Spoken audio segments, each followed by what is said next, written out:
Now we will move on the third presentation, for which I invite Mr. C.N. Deshpande, who is the President of Jayan Sugars Limited, to make his presentation on additional ways to propel ethanol production. Sir, you have 10 minutes for presentation and 5 minutes for question and answer. Welcome, Mr. C.N. Deshpande. Good afternoon, everybody, and I'm very much thankful to STAI for arranging today's webinar on a special subject, issues and way forward for ethanol production from sugarcane syrup. So, on behalf of J1 Sugar, I will give a short presentation on the additional ways to propel ethanol production. Additional ways to propel ethanol production. So, with the aim of managing surplus output of sugar, enhancing the liquidity of mills, the government has taken various steps to divert excess sugarcane or sugar to ethanol production and providing financial assistance for transport to mills to facilitate the export of sugar. This presentation elaborates various issues and ways forward for production of ethanol from sugarcane syrup and biosyrup. So here in this presentation, I will not give any emphasis on physical or chemical or biological properties of biosyrup or any other feedstock, but we have taken a trial, a project, pilot project with the help of Praj Industries and Vasantdada Sugar Institute on the ethanol production from biosyrup. This is the first and only project, pilot project, which is first taken place at J1 Sugars Limited. So I am thankful to both Praj and Vasantdada Sugar Institute for considering our factory's name and selecting our factory for this innovative project. During crushing season 2021, we had stored about 240 metric ton biosyrup from December 2020 to December 2021. Exactly dates were 23rd December 2020 to 3rd December 2021 as a demonstration. And we have produced ethanol from biosyrup in December 2021. Now, from next season, we are going to plan commercial ethanol production from all three feedstocks. And for that, we have already given a letter of intent to Praj Industries Limited for starting commercial production of biosyrup. So, in coming season, syrup, biosyrup and B-heavy molasses will be used for running the distillery for 330 days as below. Now, way to ethanol production. During season, partial syrup route will be used, that is average on 140 days of crushing season. During off season, use of stored biosyrup, which is stored during season, it will be used for 120 days, and the B-heavy route means B-heavy which is stored during the season will be used for 70 days. So like that, 330 days we will run our distillery. The results of biosyrup during storage and ethanol production are as under. Biosyrup analysis details month and year December 2020, the Brix percent was 79, pole percent 7.59, purity percent 9.60, and TRS 69%. Biosyrup final in the month of December 2021 means after exactly 12 months, Brix 80, pole percent 0, purity 0, and surprisingly, TRS gone from 69 to 74%. Total syrup divergent quantity of biosyrup and cane used. So total syrup divergent quantity was 339 metric ton. Out of that, 240 metric ton biosyrup was produced, and for this cane used was 1255 metric tons. Now actually yield, which the results are being monitored by Vasantdada Sugar Institute technocrats. So RS yield from biosyrup, we received 125 liters per metric ton of biosyrup. Ethanol yield actually 408 liters, 300 liters per metric ton of biosyrup. Total ethanol production from 240 metric ton biosyrup is 97,992 liters, and ethanol yield per metric ton of cane, that is 78 liters, 080 liters per metric ton of cane. So these are actually our results, which are time to time monitored by Vasantdada Sugar Institutes, their scientists and technologists. So availability of feedstock. So distilleries in India nowadays facing shortage of feedstock to operate for 330 days in a year. With the help of sugarcane syrup, biosyrup, and B-heavy, the distilleries may operate throughout the year. A scheme for utilizing 4,000 TCD plant to run its attached 85 KLPD distillery throughout the year using its own feedstock has been developed and under implementation at J1 Sugars Limited. Broad features of the schemes are given in the subsequent slides. So, production of ethanol using syrup, biosyrup. So, first, syrup. If we take 1,000 metric ton cane, the syrup for syrup diversion, the syrup will be 270 metric tons. It will go directly to distillery. Now, biosyrup, 850 metric tons cane will be diverted for biosyrup. That will create about 230 tons of biosyrup. At pan station, it will be sent for concentration, and that will be stored. Then for sugar, remaining 2,230 metric tons cane will be used for sugar production. In that 602 metric tons of syrup, it will be produced.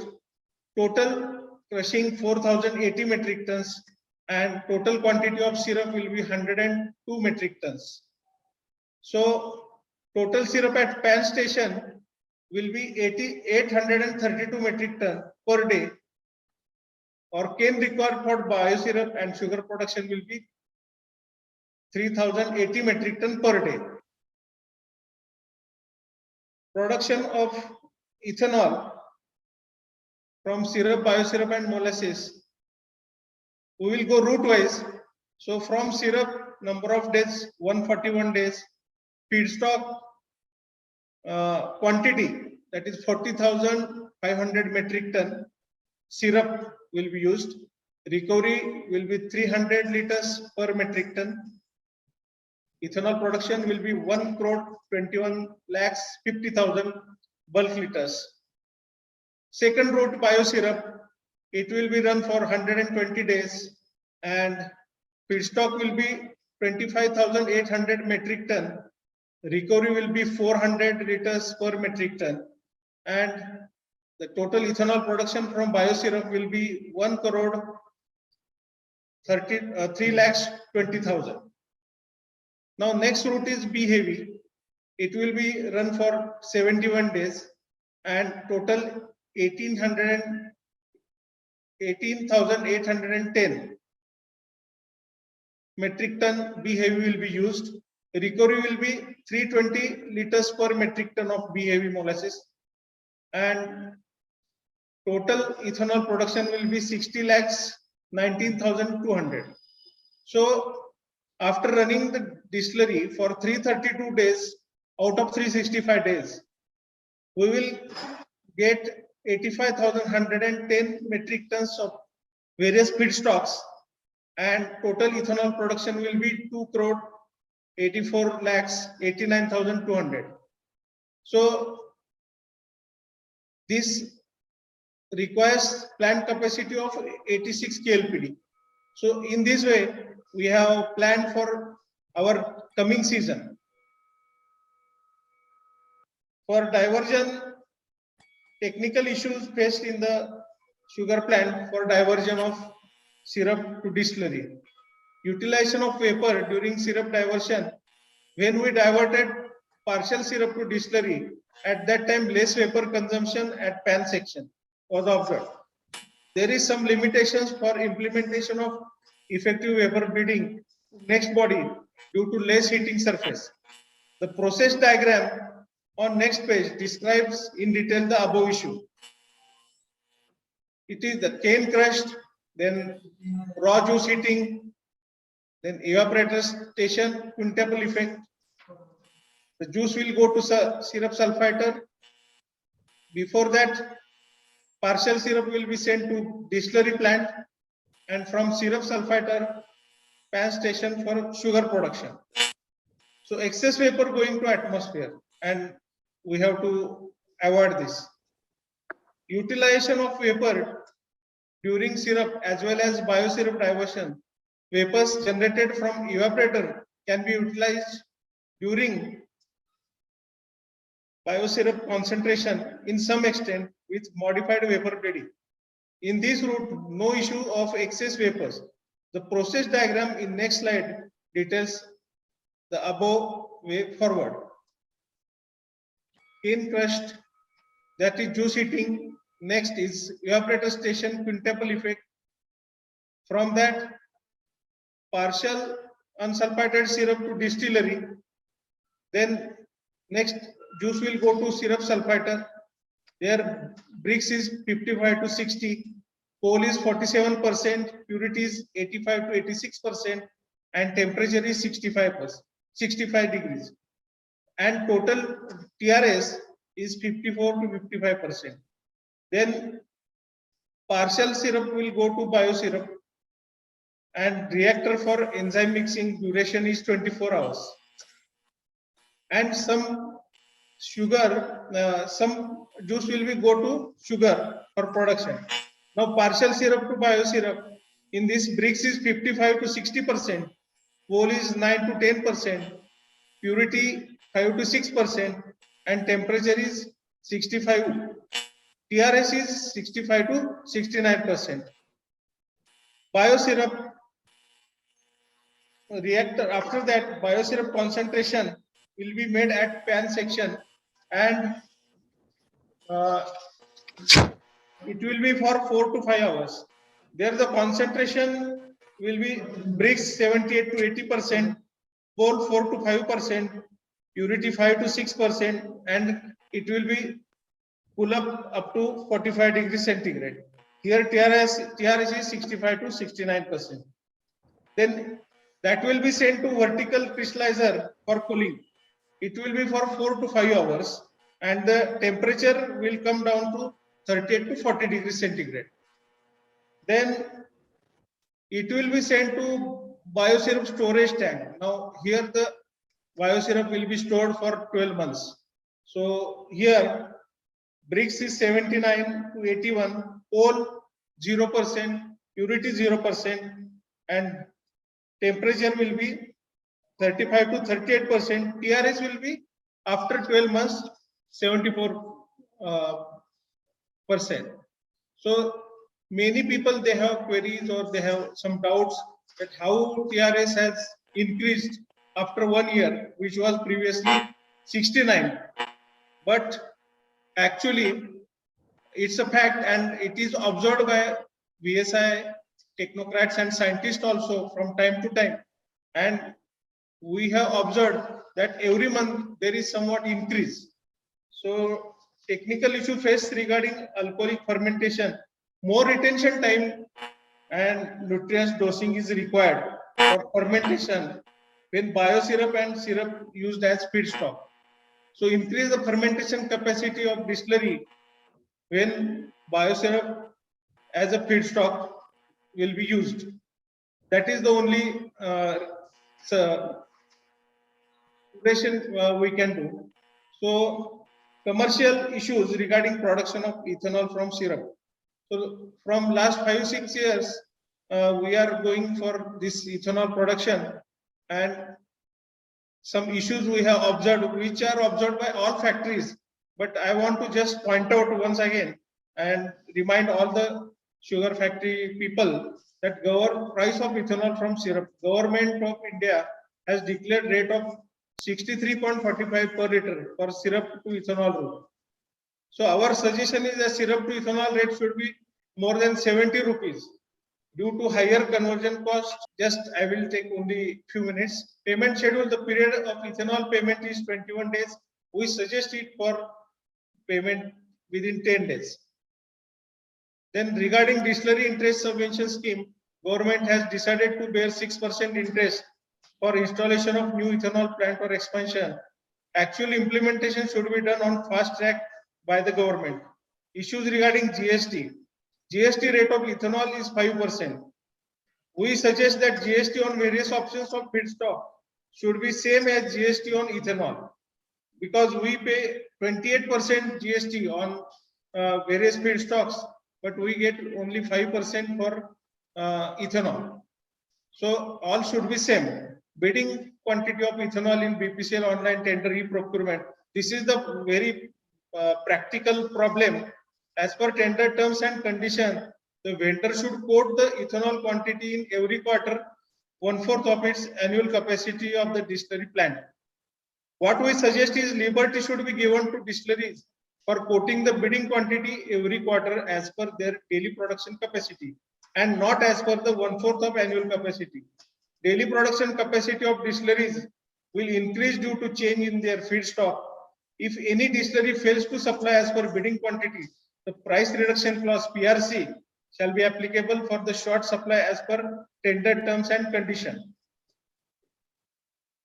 Issues regarding availability of Indian coal for ethanol production.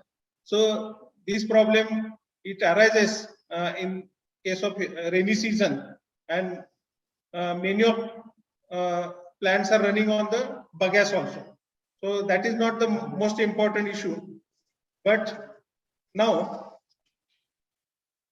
policy issues regarding production of ethanol syrup, enhancement of storage capacity of oil marketing companies. This issue is to be understood by distillery people practically. The average ethanol storage capacity of distilleries is only of 25 to 30 days. The distilleries produce more ethanol during the sugar season, that is Q1 and Q2, that is from December to May.